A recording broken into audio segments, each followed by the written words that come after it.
Racism within acro is being told by your coach that you will never become a world champion because you are Black. I was told this by my former acrobatic gymnastics coach, David Rickbaum, also my convicted abuser.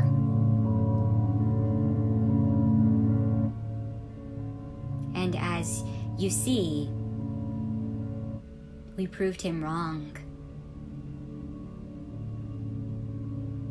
No matter how he tried to minimize my potential within the sport of acrobatic gymnastics, he was unable to succeed.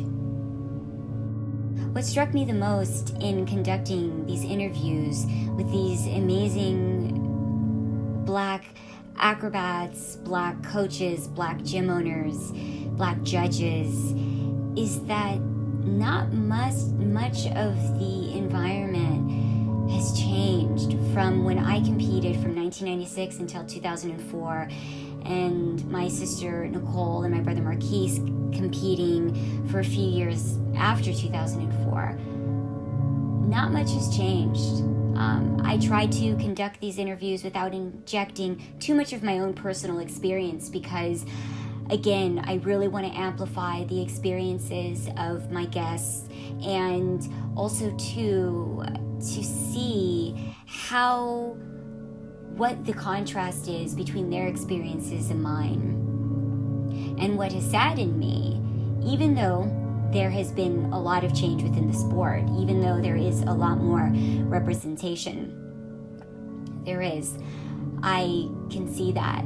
I know that it's still not anywhere near what it needs to be, especially when you consider how few Black people are in important and influential positions within USA Gymnastics, within acrobatic gymnastics, in holding very big positions of power. There are so few. You can probably still count them on your hand. And we know that that is also too where real change is going to happen and where it's going to come from. There are more Black athlete representatives,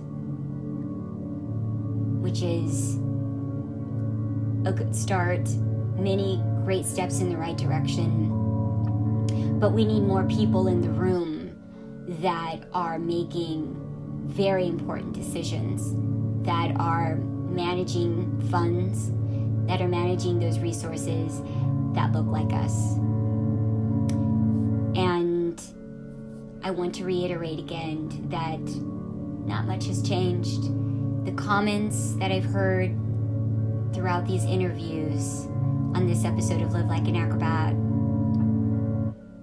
are comments that we were making in the late 90s, early 2000s, mid 2000s, and I see that even the generations after me still feel the same levels of discrimination, racial disparity, inequality in terms of judging, in terms of aesthetic, critiquing, in terms of access.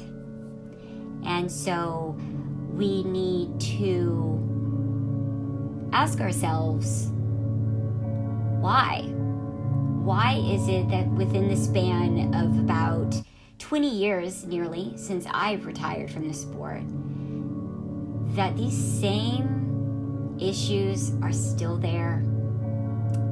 And though we have come together much more, we're much more integrated, we're much more united, there's much more representation, that there is certainly still a divide, that more needs to be done, more discussions need to be had, and that this is the time to do it.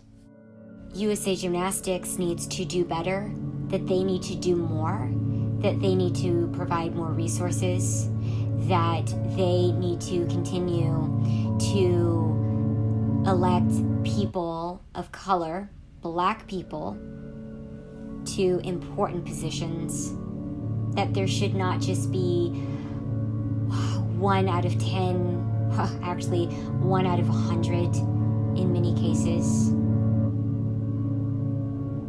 many of them which were serving when I was young and are still the only Black presence today. That needs to change. USA Gymnastics can do so much better and do so much more in terms of providing Black voices for Black athletes and for Black coaches and for Black gym owners. Encouraging their plight, because you know that it's so much more difficult for them to maintain their business, to maintain their gym, to maintain attendance on their team. Because when you have to consistently remind your students and remind your Black coaches that their presence in acrobatic gymnastics matters, I can't imagine how exhausting it must be trying to maintain a business, maintain that team, maintain that attendance, maintain the morale, and then also to add to that, giving them the valuable coaching that they also need. But there's such a depth of emotional psychology that has to be done in order to maintain their presence, and how much that even can take away from the energy that you're able to give in terms of quality training.